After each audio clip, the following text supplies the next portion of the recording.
લોકસભાની અંદર યુવાઓનો મત જે છે તે વધારે મહત્વ રાખે છે, કારણ કે ભારત દેશ છે તે યુવાઓનો દેશ તરીકે ઓળખવામાં આવે છે। ત્યારે જે તમામ જે યુવાઓ છે આપણે તેમની સાથે વાત કરીશું કે જે પ્રમાણે તેઓ મતદાન કરવાના છે અને ખાસ શું ધ્યાન રાખીને તેઓ મતદાન કરવાના છે।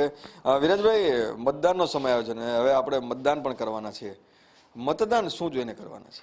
આ વખતે જે મતદાન થવાનું છે એ સ્વાભિમાન ઉપર મતદાન થવાનું છે, જે એક ભારતીયને ઇન્ટરનેશનલ સ્ટેન્ડર્ડ ઉપર અને પ્લેટફોર્મ ઉપર જે મોદી સાહેબના લીધે માન સન્માન અને ઇજ્જત મળી છે, એક ભારતીય થવાનું જે ગર્વ મળ્યું છે, એ આધારે એક સન્માન, એક સ્વાભિમાનનો આ વખતે મતદાન યુવાનો કરશે એવું ચોક્કસ મારું માનવું છે।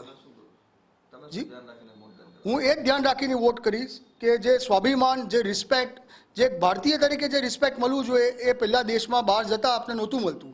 આજે આપણે કહીએ કે વી આર ઇન્ડિયન્સ, તો એક રિસ્પેક્ટ, એક ડિગ્નિટી અને જે આપણે સ્વાભિમાન મળ્યું છે એ આજ સુધી કોઈ દિવસ નથી મળ્યું, જે મોદી સાહેબના રાજમાં મળ્યું છે। એટલે ચોક્કસ એક યુવાન માટે સૌથી પહેલાં સ્વાભિમાન હોય, એનું સ્વાભિમાન જો રહેશે તો એ આગળ વધી જ શકશે। તો આ વખતે જે મત પડશે, મોદી સાહેબે જે અમને સ્વાભિમાન આપ્યું છે એ મત મળશે। સાથે સાથે ઉદ્યોગ ધંધા પણ ઘણા બધા વિકસ્યા, ઘણી બધી જીઆઈડીસી છે તે પણ આપણા વિસ્તારમાં આવી છે। યુવા રોજગારી માટે તમે શું માનો છો? ગુજરાત ભારતીય જનતા પાર્ટી પર છેલ્લા 27 વર્ષથી વિશ્વાસ મૂકેલો છે। કેન્દ્ર સરકારમાં પણ 2 ટર્મ પૂર્ણ થઈ અને ત્રીજી ટર્મમાં પણ 400 પાર અને અમે છીએ મોદી કા પરિવાર એવું આજના યુવાનો કરવાના છીએ। કારણ કે જે વાઇબ્રન્ટ ગુજરાતના જેવા જે કાર્યક્રમો થઈ રહ્યા છે ગુજરાતની અંદર, ઇન્ટરનેશનલ કંપનીઓ જે અહીંયા આવી રહી છે અને રોકાણ કરી રહી છે, જેથી કરીને ગુજરાતના યુવાનોને એમાં વધુ ને વધુ રોજગારીની તકો ઊભી થાય છે। તેથી અમે પણ અને અત્યારના હાલના જનરેશનના અમે તમામ યુવાનો ભારતીય જનતા સમર્થનમાં છીએ અને વધુથી વધુ જંગી બહુમતીથી લીડથી જીતે અમારા તમામના પ્રયાસો રહેશે। સાથે સાથે વાત કરવામાં આવે કે એજ્યુકેશનનું લેવલ, કારણ કે વિસ્તારમાં એજ્યુકેશન એટલું પણ જરૂરી છે, એજ્યુકેશન બાબતે આપ શું માનો છો? પહેલાં અમારા વિસ્તારમાં સ્કૂલો ઓછી હતી, જે અત્યારે સ્કૂલો બી ઘણી વધી છે। જેવી રીતે કે જૂની સ્કૂલો છે, અંકુર સ્કૂલ, એ અમુક છોકરાઓને ફ્રીમાં ભણાવે છે અને અમને બહુ અત્યારે પહેલાં કરતાં એજ્યુકેશન સારું મળી રહ્યું છે। કેટલો ફાયદો થશે? છોકરાઓ આમાં ભણીને આગળ વધશે અને દેશ માટે કંઈક કરશે, દેશનું નામ કરશે।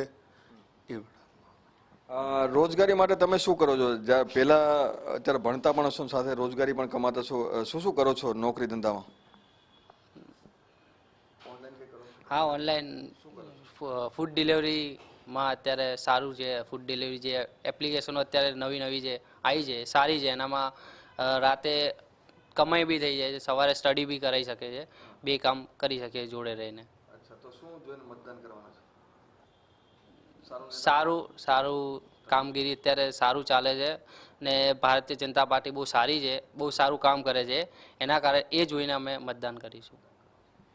અચ્છા, તો જે પ્રમાણે જે પ્રથમ વખત પણ ઘણા બધા લોકો મતદાન કરતા હશે, સાથે સાથે એજ્યુકેશનની જે વાત કરી, હવે વાત કરીએ આરોગ્યની, કે આરોગ્યની અંદર અમદાવાદ અને ખાસ કરીને ગુજરાત અને ધીરે ધીરે જે વેક્સિનની પણ વાત હતી, ઇન્ટરનેશનલ લેવલ ઉપર આપણું નામ વધ્યું છે।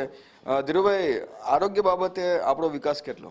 આરોગ્ય બાબતમાં તો મોદી સાહેબ આવ્યા પછી ઘણો બધો સુધારો થઈ ગયો। સૌ પ્રથમ એમને આવીને પહેલાં 108ની સુવિધા કરી આપી, જે કોઈ ગરીબ માણસ છે, વંચિત માણસ છે, એને હોસ્પિટલ પહોંચી જાય એવી સુવિધા, પ્લસ હોસ્પિટલ ગયા પછી એને 1 રૂપિયાનો ખર્ચો નથી, સીધું એને મા કાર્ડ, અમૃત કાર્ડથી 5 લાખ સુધીની સહાય મળે છે। MRI રિપોર્ટ છે, એક્સરે છે, સિટી સ્કેન છે, એવા બધા ઘણા બધા રિપોર્ટોમાં બી ફાયદો થાય છે। એટલે ગરીબ માણસને રોજીરોટી હોય કે પછી સ્વાસ્થ્ય, શિક્ષા હોય, તમામ જગ્યાએ મોદી સાહેબ આવ્યા પછી ઘણો બધો ગરીબ માણસને, જે એકદમ કક્ષાનો માણસ છે, એની વેલ્યુ થઈ છે એમ। બાકી એનું પહેલાં કોઈ પૂછતું નહોતું શું થાય છે, શું ખાય છે, શું કરે છે। આજે બધાની કોઈ કિસાન હોય તો એને બી એવી રીતે સામે સન્માન નિધિ આપે છે, એને કોઈ બી હેલ્પ જોતી હોય તો ગવર્મેન્ટ એની હેલ્પ કરે છે એમ સ્વાસ્થ્ય બાબતમાં બી અમારે સિવિલ હોસ્પિટલ તમે જતા રહ્યો, તમે ખાલી ત્યાં પહોંચી જાઓ, બહુ મહત્વનું વસ્તુ છે। આયુષ્યમાન કાર્ડ છે, તમામ પ્રકારની સુવિધા, તમારી પાસે પૈસા ના હોય તમને ગવર્મેન્ટ છેલ્લે ઘરે જવા માટે 300 રૂપિયા ભાડાના બી પૈસા આવે છે એમ। એટલે એ લોકોને બધાને ખાસ જ કહેવાનું, તમે પ્રાઇવેટની પાછળ ઓછા ભાગો, તમે જાઓ, સરકારીનો લાભ લો। સરકારે બહુ જ સારી સુવિધા કરી છે એમ। તમે બીજા બધાનું સાંભળી નેરેટિવ કે નથી સુવિધા, નથી, ખોટી વાત છે। હું સિવિલ ગયો છું, સિવિલ છે, પછી આપણે આપણે એની બાજુમાં છે રે હોસ્પિટલ, એ બી સારું છે, યુએન મહેતા એ છે, પછી આપણે એસવીપી છે, એલજી હોસ્પિટલ છે, બધી રીતે તમને સુવિધા પૂરી પાડે છે. એમ કે પૈસા બાબતથી તમારું કોઈ કામ, કોઈ ઘરનો માણસ મરે નહીં, એમ તમને તમામ સુવિધા સરકાર પૂરી પાડે છે સ્વાસ્થ્ય માટેની. એકદમ સારું, બેસ્ટ સ્વાસ્થ્ય માટે. સાથે સાથે જો મજૂર વર્ગની વાત કરવામાં આવે, આપણા ઘણા બધા કડિયા નાકા છે, ત્યાં અન્ન ક્ષેત્ર જે ખોલવામાં આવે છે સરકાર તરફથી, તો રોજગારી કેવી રીતે મળે છે? રોજગારી સર એવું હોય કે પહેલાં કોઈ બી મટીરિયલ પહોંચાડવામાં કે લેવામાં આપણે ને બહુ ટાઈમ લાગી જતો હતો.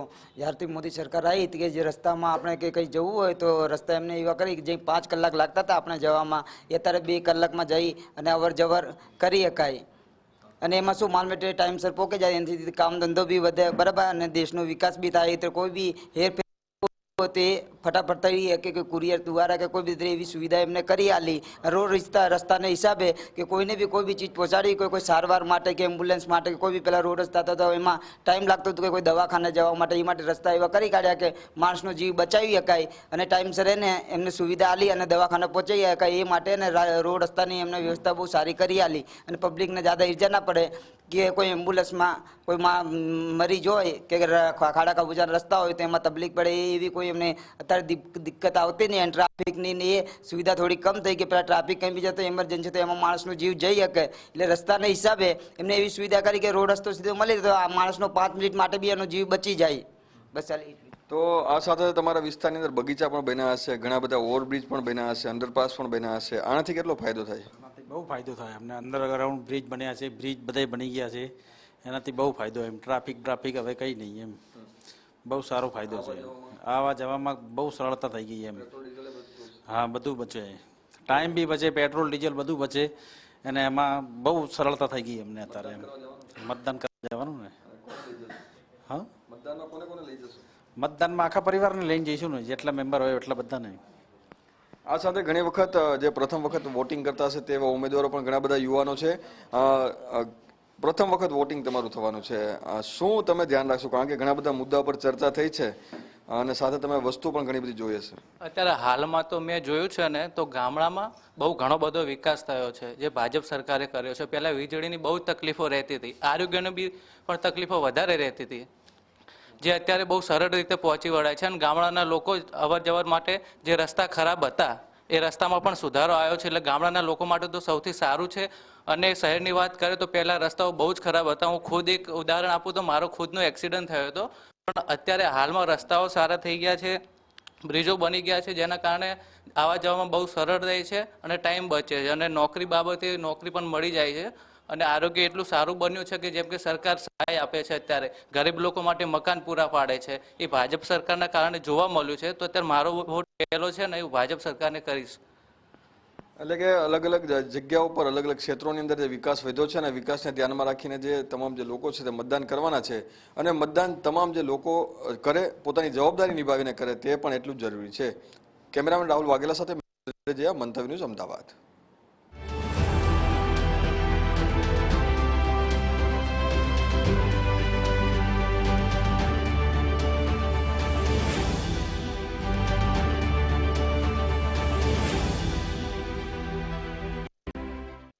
લોકસભાની ચૂંટણી આવી ગઈ છે અને લોકસભાની ચૂંટણી લઈને તમામ પક્ષો જે છે તે ફોર્મ ભરવાની પ્રક્રિયા પણ હાથ ધરવામાં આવી રહી છે. ત્યારે લોકો સાથે સીધી વાત કરીશું, લોકોનો શું મિજાજ છે, ખાસ કરીને સુરતવાસીઓ જે છે તે સુરતવાસીઓનો મિજાજ શું છે અને સુરતવાસીઓ કોની સાથે છે તે વાત કરીશું. સૌપ્રથમ આપ જણાવો, હાલ લોકસભાની ચૂંટણી આવી રહી છે, શું માનો છો, કેવો નેતા હોવો જોઈએ? અત્યારે હાલ જે લોકસભાની ચૂંટણીનું બિગુલ વાગી ચૂક્યું છે, ત્યારે અમારા મત પ્રમાણે સંસદ સભ્ય હોય એટલે આખા કેન્દ્ર ઉપર જે આવતું હોય તો એના ધ્યાનમાં રાખી અને સારું કામ કરે અને જે તે વડાપ્રધાન હોય એને સહયોગ આપે, જે દેશરૂપી જે સારા નિર્ણયો હોય એમાં સહકાર આપે અને હરેક વાત લોકોની વચ્ચે નાની મોટી સમસ્યામાં પણ જે ધ્યાન આપતા હોય એવા ઉમેદવારો અમે ઈચ્છતા હોય છે. ચોક્કસથી આપ જણાવો, ખાસ કરીને સુરતની વાત કરીએ તો સુરતમાં આપ કોની સાથે અને કઈ રીતના વિકાસ જે છે તે થવો જોઈએ, ને અત્યાર સુધી જે પ્રકારે શાસન ચાલ્યું આવે છે તેમાં કઈ રીતે કામગીરી થઈ?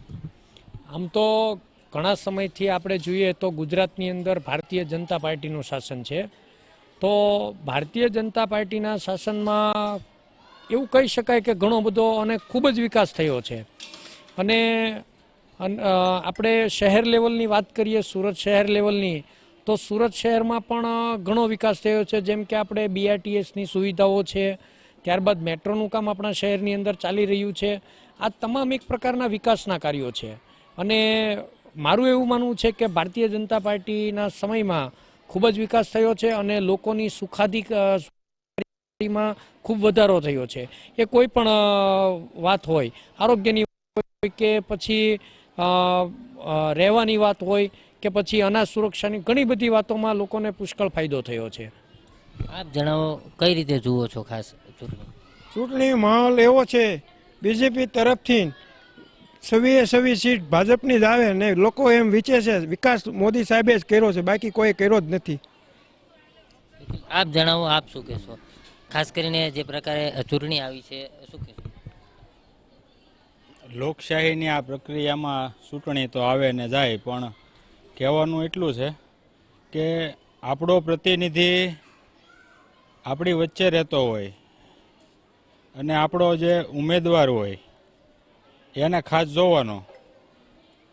બીજું કે ઉમેદવાર તો છે જ, પણ એનો વડો કોણ છે, એનું નેતૃત્વ કરનાર કોણ છે, એ ખાસ જોવાનું. જેમ કે નરેન્દ્રભાઈ મોદીએ 70 વર્ષ સુધી જે લટકતા મુદ્દાઓ હતા, રામ મંદિર હોય, 370ની કલમ હોય, ડબ શરાની કાઢી નાખી, તો આ પ્રકાર દેશ હિતના નિર્ણયો જે વ્યક્તિ લેતો હોય, દેશનું હિત ઈચ્છતો હોય, એવા વ્યક્તિને અમે તો પસંદ કરીએ. અને નરેન્દ્રભાઈનું કામ અમને ખૂબ ગમે છે, બરાબર. અને આપણે એક રીતે જોઈએ તો બીજો કોઈ વિકલ્પય નથી. હવે નરેન્દ્રભાઈને એક બાજુ ઊભા રાખો ને એક બાજુ રાહુલ ગાંધીને ઊભા રાખો, તો સારું પસંદ કોને કરવું? રાહુલ ગાંધીને કે નરેન્દ્ર મોદીને? એમ તો બેસ્ટ તો નરેન્દ્ર મોદી જ છે. સત્તા તો એની જ આવશે એવું લાગી રહ્યું છે. 400 પાર થાય એના કહેવા પ્રમાણે એવું અમને લાગે છે. બસ આપ જણાવો, ખાસ કરીને લોકસભાની ચૂંટણી આવી છે, અગાઉ પણ આવી હતી ને ફરીથી આ પ્રકારે જે 5 વર્ષ સમયકાળ પૂરો થયો છે, ચૂંટણી આવી છે, કઈ રીતે જુઓ, કઈ પ્રકારનો માહોલ જોવા મળે? માહોલ તો સારો છે, કારણ કે આ આપણું પર્વ જ એક ગણાય છે. અને લોકસભાની ચૂંટણીમાં સુરતની અંદર માહોલ સારો બન્યો છે અને બધાએ ઉમેદવારી નોંધાવી દીધી એવું અમે ટીવી મીડિયામાં બી જોયું છે, તમારા માધ્યમથી ટીવીમાં અમે જોતા હોઈએ છીએ, સોશિયલ મીડિયામાં બી જોયું. પણ આ વખતની ચૂંટણી કોઈ રોમાંચક ચૂંટણી અમને લાગે છે, કારણ કે જ્યારે ટીવીમાં આપણે જોતા હોય ને ત્યારે જે નિવેદનબાજી જોતા હોય ત્યારે એવું લાગે છે કે 400 પાર આટલો જે માહોલ બન્યો છે, તો અહીંયા વિસ્તારમાં તો આમ તો માહોલ બની ગયો એમનામ એમ. એટલે સામે એવું કોંગ્રેસવાળાનું કે આપવાળાનું કે બીજા કોઈ એમના જે ગઠબંધનો થયા છે ને એવું બધું કાંઈ દેખાતું નથી. પણ એક ખરું છે કે જે કાંઈ આ લોકો કહે છે કે ભાઈ અમે 5 લાખ મતથી જીતીએ કે 7 લાખ મતથી જીતીએ, પણ એ હકીકતે એવું બનતું દેખાઈ આવે છે કે ભાઈ કદાચ જીતી શકે એમ. કારણ કે અહીંયા લોકલ પબ્લિકમાં શું છે, અમારા ઇસ્યુ તો નાના વિસ્તારની અંદર નાના ઇસ્યુ હોય, કોઈ ગટર છલકાણી હોય, કોઈ પાણી ન આવતું હોય, કોઈ સ્ટ્રીટ લાઇટ બંધ હોય, કારણ કે બીજા વિકાસના કામ તો સુરતમાં થઈ ગયા છે. અને આ જે વિકાસનું કામ છે ને, આના દ્વારા જે આ ચૂંટણીમાં એ દેશના વિકાસનું કામ છે અને વિદેશોમાં પડઘા પાડવાનું કામ છે અને જે દેશના ઐતિહાસિક નિર્ણયો લેવાનું કામ છે. એટલે આ ચૂંટણી ખાસ મહત્વની છે. અને આ ચૂંટણીમાં તો લોકો ઉત્સાહભેર 42 ડિગ્રી અને 40 ડિગ્રીના તાપમાનમાં આપ તમે જોઈ શકો છો, તમે આજે અનુભવ તો કરો જ છો આ તાપમાનનો, પણ છતાંય લોકોમાં ઉત્સાહ છે કે 7 તારીખે બની ઠણીને મતદાન તો કરવાનું જ છે. અને હું બી તમારી ચેનલના માધ્યમથી પૂરી જનતાને અપીલ કરું છું કે અવશ્ય તમારો મત આપજો. તડકાની સામું એક દી ન જોતા, તમારો મત અવશ્ય આપજો. ચોક્કસ. ખાસ કરીને મતદાનની વાત આવે તો આપના વિસ્તારનો માહોલ શું કહી રહ્યો? આ વિસ્તારની અંદર પ્રભુભાઈ વસાવા સાંસદ 23 બારડોલી લોકસભા 2 વખત વિજયી થઈ ચૂક્યા છે અને ઘણા જ એને સારા કાર્ય કર્યા છે. મોદી સાહેબે રામ મંદિરથી લઈને અનેક કાર્યો કર્યા છે. દવાખાનાના કાર્ય હોય, બીજા ત્રીજી યોજનાઓ હોય, વિધવાનો આ તે પેન્શન યોજના, ઘણા જ કામ કર્યા છે અને ભારતીય જનતા પાર્ટીની સરકાર બનશે એવો અમારો 100% વિશ્વાસ છે. આપ જણાવો, ખાસ કરીને સરકાર દ્વારા અનેક યોજનાઓ બહાર પડતી હોય છે, કઈ કઈ યોજનાઓનો લાભ આપને પણ મળે? મને આયુષ્માન યોજનાનો લાભ મળ્યો છે. પછી મારી દીકરી ભણે છે સ્ટુડન્ટમાં, દીકરો દીકરી બંનેને MYSY યોજનાનો લાભ મળ્યો છે. સરકારશ્રીની યોજના નરેન્દ્રભાઈ મોદી જ્યારે ગુજરાતના પનોતા પુત્ર મુખ્યમંત્રી હતા અને અત્યારે વડાપ્રધાન છે, તો આખા દેશની સુખાકારી યોજનાનો તમામ પબ્લિકને લાભ મળે છે અને લોકો બહુ ખુશી છે. ગુજરાતમાં તો 26 સીટ આવશે, પણ લોકોને એમ જ છે કે 543 સીટ ઉપર ગુજરાતના પનોતા પુત્ર નરેન્દ્રભાઈ મોદી ઊભા છે. વડીલો, નાના નાના વિદ્યાર્થીઓ બહુ આતુર છે કે અમારે નરેન્દ્રભાઈ મોદીને ત્રીજી વાર વડાપ્રધાન જોવા માટે. એટલે ખોબલે ને ખોબલે લોકો મત આપવાના છે, નો ડાઉટ. 400 પાર ચોક્કસ થશે. એટલા માટે થશે કે વિકાસના કાર્યો જ એટલા કર્યા છે અને ભાજપના મેનિફેસ્ટોમાં જેટલા મુદ્દાઓ હતા એ લોકોએ પરિપૂર્ણ કર્યા છે. 370ની કલમ હોય, રામ મંદિર હોય કે એવી વિવિધ અનેક યોજનાઓ હોય કે જે મધ્યમ અને પરિવારને હૃદયસ્પર્શી યોજનાઓ ફોલો કરી છે અને પરિપૂર્ણ કરી છે. એટલે મોદી સાહેબને નો ડાઉટ 400 પાર તો થવાના છે. ચોક્કસથી તો આ વખત મતદાન છે તે વિકાસના નામે થઈ રહ્યું છે, એટલે સ્પષ્ટ કહી શકાય કે આ વિસ્તાર જે છે તેમાં ભારતીય જનતા પાર્ટી અને આ તમામ જે કહી રહ્યા છે તે પ્રકારે મતદાન જે છે તે રોમાંચક થવાનું છે, કારણ કે ગઠબંધનમાં ભારતીય જનતા પાર્ટી અને આપ અને કોંગ્રેસની જે આખી કહી શકાય કે પેનલ છે તેમાં ક્યાંક ને ક્યાંક જે આખો રોમાંચ જે છે તે જોવા મળતો હોય છે. ત્યારે તમને પૂછ્યું, જે પ્રકારે માહોલ આખો ઊભો થયો છે, કઈ રીતે આ માહોલને જુઓ છો? હાલ આપણે ભારતીય જનતા પાર્ટીના શાસનમાં જોઈએ છે કે 2-4 કિલોમીટર તમે આગળ જાઓ એટલે ક્યાંક વિકાસના કામો તમને નજરે પડતા હોય. હું તમને એક સેમ્પલ આપું કે કડોદરા રોડથી અહીંથી અમારે બારડોલી વિસ્તાર લાગે, તો એમાં અહીંથી તમે કડોદરા જાઓ તો 3-4 વિકાસના કામો તો એમને તમને જોવા મળતા હોય. થોડી જાઓ તો ક્યાંય રિંગ રોડનું કામ ચાલુ હોય, આગળ જાઓ તો ક્યાંય બુલેટ ટ્રેનનું કામ ચાલુ હોય, ત્યાંથી આગળ થોડા જાઓ તો ગુડજ રેલવેનું કામ ચાલતું હોય. એટલા માટે અમે એવી આશા રાખીએ કે ભાઈ આવા જો કામ થતા હોય તો ભારતીય જનતા પાર્ટીનું શાસન આપને ગમે અને એના માટે આપણે એવું વ્યક્ત કરીએ વિશ્વાસ કે અબકી બાર મોદી સરકાર 400 પાર અને બૂથ બૂથ પર લહેર હૈ, મોદી સબકે ભારી હૈ. એટલે અમને ભારતીય જનતા પાર્ટીનું શાસન ગમે છે. ખાસ કરીને આપ જણાવો, ઉમેદવારી ફોર્મ ક્યાંક ને ક્યાંક ભરવા જઈ રહ્યા છે. ખાસ કરીને સુરત શહેરની વાત કરવામાં આવે તો ઉમેદવારી ફોર્મ આ ભારતીય જનતા પાર્ટી અને કોંગ્રેસ દ્વારા પણ ભરાઈ ચૂક્યું છે, પરંતુ જોવા જઈએ તો અત્યારે માહોલની વાત કરીએ તો કઈ રીતનો માહોલ છે આપના વિસ્તારમાં? અત્યારે માહોલની વાત કરીએ તો માહોલ 100% ભારતીય જનતા પાર્ટીના પક્ષમાં જ છે, કારણ કે લોકોનો જે જુવાળ આપણે જોઈએ છીએ એ જોતાં એવું લાગે છે કે અત્યારે 100% ભાજપની લહેર છે અને લોકોએ પણ એક મૂડ બનાવી લીધો છે કે આ વખતે આપણે ભારતીય જનતા પાર્ટીની સરકાર જ બનાવવાની છે અને મોદી સાહેબને 400 પાર સુધી આપણે પહોંચાડવાના છે. આ જનતાએ સંકલ્પ કરેલો છે અને 100% જનતાનો સંકલ્પ છે એ સિદ્ધ થશે અને ભારતીય જનતા પાર્ટીના તમામ ઉમેદવારો, આજે પણ હું એક ખાસ વાત કહેવા માંગુ, આજે પહેલા તબક્કાનું વોટિંગ આજે શરૂ થઈ ગયું છે. તો પહેલા તબક્કાના વોટિંગમાં પણ અલગ અલગ જે રાજ્યોની અંદર આજે ચૂંટણી થઈ રહી છે તો તેમાં પણ લોકો ઉત્સાહભેર વોટિંગ કરેલું છે અને બધાનો એક જ મત હતો જનતાનો કે અબકી બાર મોદી સરકાર અને અબકી બાર 400 પાર. એટલે આ જે લક્ષ્યાંક સાથે ચાલી રહ્યા છે એ હું તો એવું માનું છું કે જનતા આ વખતે મોદી સાહેબને ત્રીજી વખત પ્રધાનમંત્રી બનાવવાના મૂડમાં છે. ચોક્કસથી તો સુરત શહેરની વાત કરીએ તો સુરત શહેરમાં જે પ્રકારે લોકોનું જે મિજાજ જે છે તે લીધો અને કહી શકાય કે જે રીતે લોકો વિકાસના કામોની આખી ગાથા વર્ણવી છે અને ખાસ કરીને જે તેમના વિસ્તારમાં થયેલા કામો જે છે તે પણ બતાવ્યા. ખાસ કરીને સરકારી જે યોજનાઓ હતી તે યોજનાઓનો લાભ મળ્યો છે કે કેમ તે બાબતે પણ ચર્ચા કરી. સ્પષ્ટ કહી શકાય કે જે પ્રકારે આ વખતે લોકસભાની ચૂંટણીનો જે માહોલ ઊભો થયો છે તે ખરેખર રોમાંચક છે. જોવાનું એ રહે છે કે લોકસભાની ચૂંટણી પૂર્ણ થયા બાદ પરિણામ આવશે અને પરિણામમાં કોણ બાજી મારે છે તે એક જોવાનો વિષય છે. કેમેરામેન કેસી વગાસી સાથે દિવેશ પરમાર, મંતવ્ય ન્યૂઝ, સુરત.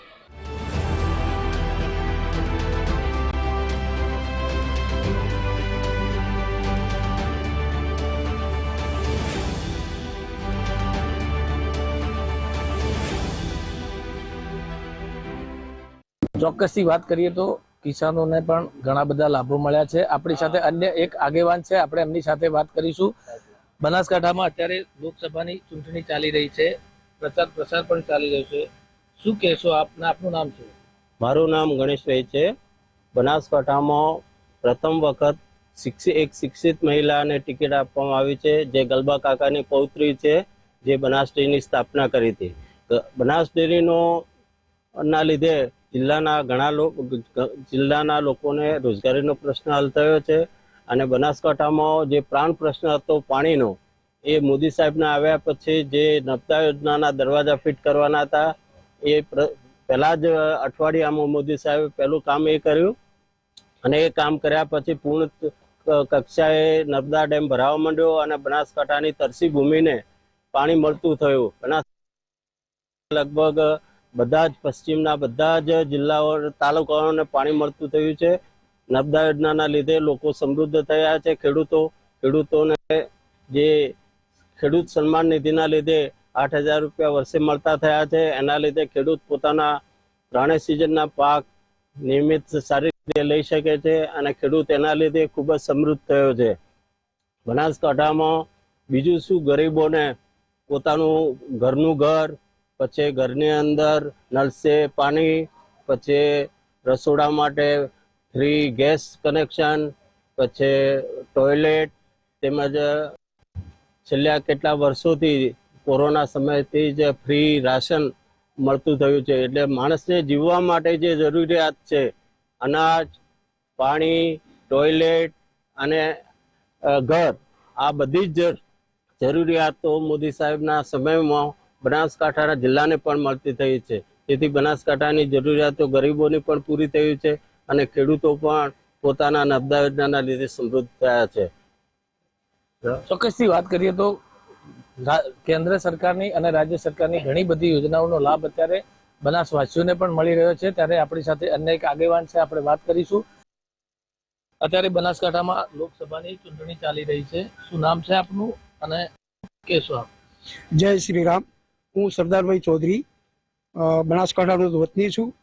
મોદી સાહેબની વાત કરીએ તો શું એમના કહી શકે, એમના વિશે બધું જ પૂરતું છે. એમનામાં એક મહાપુરુષ તરીકે છે, વિકાસશીલ માણસ છે. રહી વાત કોઈ પણ દેશની મજબૂતાઈ ગણી હોય તો એનો 3 પાસો મજબૂત હોવો જોઈએ: સ્વાસ્થ્ય અને સંરક્ષણ ક્ષેત્રે એમને હરણફાળ પડી છે. આજે બધા સંરક્ષણો સાધનો આપણે ફોરેનથી લાવતા હતા, એની જગ્યાએ બધું જ મેન્યુફેક્ચર આપણા ભારતમાં થવા માંડ્યું છે. શિક્ષણ ક્ષેત્રે ગણીએ તો 12મા સુધી બહેનોને ભણાવવાનું મફત કર્યું છે, એમને બસમાં આવવા જવાનું મફત છે, બરાબર. પછી ગ્રાન્ટો આપવામાં આવે છે.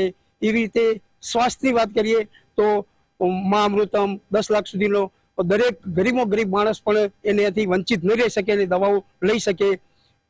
બીજી વાતો કરીએ તો વિશ્વ ફલક ઉપર એક આગવું સ્થાન ધરાવે છે મોદી સાહેબ. ભારતને કોઈ ગણતું એક સાફ સફેદ કા દેશ ગણતે થે, એ અત્યારે મોદી સાહેબ એક સિંહની જેમ આગળ વધે છે. પાછળ લાઈન લાગે છે, જ્યાં મોદી સાહેબ ઉભા રહે ત્યાંથી લાઈન શરૂ થાય છે. એ પણ આપણે બધા જાણીએ છીએ. રહી વાત 500 વર્ષ જૂનું આપણે મંદિર બનાવવાનું, રામ મંદિર, એ પણ એમણે બનાવ્યું. 3 તલાક જેવો મુદ્દો જેને કોઈ સ્પર્શી ન શકે એ પણ એમણે હલ કર્યો. 370ની કલમ જે એક સળગતી હતી, જેને કોઈ છૂઈ ન શકે, એ કલમ પણ એમને હટાવી. આવા અનેક કાર્યો છે. ગુજરાતની વાત કરીએ તો જ્યારે મુખ્યમંત્રી તરીકે આવ્યા ત્યારે ગુજરાતમાં લાઇટ ખાવા ટાઈમે બેઠા હોય તોય ના હોય, બપોરના સમયે મહેમાન આવે ન હોય. અત્યારે 24 કલાક લાઇટ મળે છે. આનાથી અનેક વિકાસો થયા છે. રહી વાત અહીંના ઉમેદવારની, તો અહીંના ઉમેદવાર એમને એક શિક્ષિત મહિલા પસંદ કરી છે.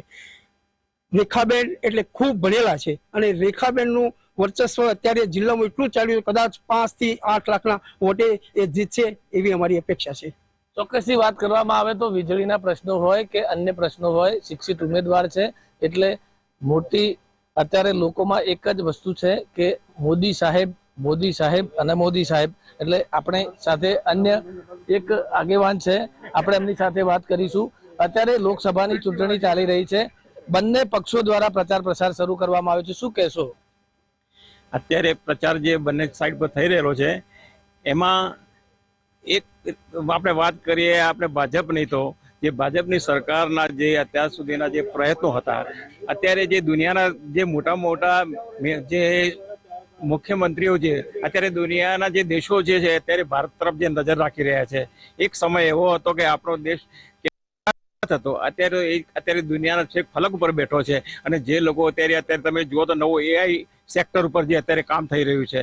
પછી જેમાં ભાઈ કીધું કે સંરક્ષણનું જે અત્યારે આપણે એક્સપોર્ટ કરી રહ્યા છીએ, બરાબર, અને એમના છતાં પણ એમનું જે નવું વિઝન છે, જે CA લાગુ કરવાનું જે ફ્યુચરમાં એમનું પ્લાનિંગ છે જ, બરાબર. એટલે એ પ્રમાણે આ જે વિઝન છે એમનું મોદી સાહેબનું, અને એ વિઝન ક્યારે શક્ય બનશે કે જ્યારે આપણા આવા સક્ષમ ઉમેદવારો આપણા જિલ્લામાંથી એવી રીતે બીજા જિલ્લામાંથી આવી રીતે ઉમેદવારો જશે, હાઈલી ક્વોલિફાઈડ માણસો જશે, તો ચોક્કસ એની અંદર આગળ વધીને કામ કરશે અને એનો શ્રેય આપણા બનાસકાંઠાને જશે. એટલે હું તો માનું છું કે આવા ઉમેદવાર આપણને મળ્યા છે તો આપણે એમને પૂરા મહેનત કરી અને એમને સારી રીતે જીતાડવા જોઈએ અને એમને શુભકામના આપવી જોઈએ. ચોક્કસથી અત્યારે વાત કરીએ તો બનાસકાંઠામાં ભાજપ અને કોંગ્રેસના જે ઉમેદવારો ચૂંટણી લડી રહ્યા છે તેમાં ભાજપના જે ઉમેદવાર છે શિક્ષિત છે અને શિક્ષિતને લઈ અને મતદારોમાં પણ એક અનેરો ઉત્સાહ જોવા મળી રહ્યો છે. બીજી બાજુ વાત કરીએ તો મોદી સાહેબના વિઝનથી આ ચૂંટણી લડાઈ રહી છે, ત્યારે અનેક આગેવાન છે, વડીલ છે, આપણે વાત કરીશું. શું નામ છે આપનું? લાલજીભાઈ પરથીભાઈ લો, પૂર્વ મેનેજિંગ ડિરેક્ટર બનાસકાંઠા. અત્યારે લોકસભાની ચૂંટણી ચાલી રહી છે, કોંગ્રેસ અને ભાજપ બંને ઉમેદવારો દ્વારા પ્રચાર પ્રસાર પૂરજોશમાં ચાલી રહ્યો છે, શું કહેશો આપ આ ચૂંટણી વિશે? આજના સમયમાં મોદી સાહેબનું ખૂબ જ મહત્વ છે. એમણે વિકાસના પણ કામો કર્યા છે. એમને જે ઉમેદવારની પસંદગી કરી છે એ પણ યોગ્ય લાયકાતવાળા, કારણ સંસદની અંદર તો ગુજરાતી ચાલતું નથી, એ તો હિન્દી અથવા ઇંગ્લિશમાં બોલવું પડે. એટલે પાવરફુલ વ્યક્તિ અને જે PhD હોય કે જે ડૉક્ટરની પદવી ધરાવે છે. બીજું કે આખા જિલ્લામાં મારું નેટવર્ક છે. બનાસકાંઠા જિલ્લામાં હતો એટલે બેંકમાં હતો એટલે આખા જિલ્લાનું મારું નેટવર્ક, અને હું મારી રીતે આખા જિલ્લાનો પણ પ્રચાર પ્રસાર કરી રહ્યો છું. એમાં બેનનું મહત્વ ખૂબ જ છે અને આ બેન 5 લાખથી 7 લાખની લીડ લેશે એવો મારો અંદાજ છે. બીજું કે જે કોંગ્રેસના સિનિયર આગેવાનો હતા, ધારાસભ્યો હતા, એ પણ 40 વર્ષ કોંગ્રેસમાં રહ્યા, પણ એમને એમ દેખાણું કે મોદી સાહેબનો વિકાસ એમના જોડે રહીશું તો એમના વિકાસનો પણ લાભ લઈશું અને લોકોની પણ સેવા કરી શકીશું. એટલે એ લોકો પણ ભાજપ પણ જોડાયા છે. અને રેખાબેનના બ્લડમાં તો સેવાની ભાવના છે જ, કારણ જે ગલબા કાકા બનાસ ડેરીની સ્થાપના કરી એ પોતે સેવા કરી અને દાંતાળાના હાથા ઉપર જે રાણીરાડ બહેરાઓ હોય એ પણ જીવી શકે છે અને વિકાસ થયો છે. અને આજની તારીખે એટલું વટવૃક્ષ બનાસ ડેરી બની છે અને બનાસ ડેરીના ચેરમેન શંકરવી સાહેબે આજની તારીખે ખેડૂતોને એટલો વધારે નફો પણ આપ્યો છે, જેથી લોકો ખુશખુશાલ છે. અને બેન 1000% જીતવાના છે, એમાં કોઈ તકલીફ નથી અને 5 થી 7 લાખની લીડથી જીતશે એવો મારો અંદાજ છે. અને મને આખા રિપોર્ટ જિલ્લાના પણ મળે છે. ચોક્કસથી બનાસકાંઠા જિલ્લામાં કોંગ્રેસના જે આગેવાનો હતા એ પણ હવે તો ભાજપમાં જોડાઈ રહ્યા છે, ત્યારે બનાસકાંઠામાં એક બીજેપીના શિક્ષિત ઉમેદવાર છે, આમાં પક્ષે કોંગ્રેસમાં કે જેઓ રાજકીય વર્ષોથી અનુભવ ધરાવતા વ્યક્તિ છે, પરંતુ ઓલ ઓવર બનાસકાંઠા જિલ્લાની વાત કરવામાં આવે તો અત્યારે ભાજપનું પલ્લું ભારે દેખાઈ રહ્યું છે અને ભાજપ તરફી લોકો અત્યારે પોતાનો મત વ્યક્ત કરી રહ્યા છે. ત્યારે મંતવ્ય ન્યૂઝની ટીમે આ સર્વેમાં જાણવા મળ્યું છે કે અત્યારે 70 થી 80% લોકો છે જે પોતાનો મત ભાજપને આપવા માટે પોતાનો ઈચ્છા વ્યક્ત કરી રહ્યા છે. રમેશ પટેલ, મંતવ્ય ન્યૂઝ, બનાસકાંઠા.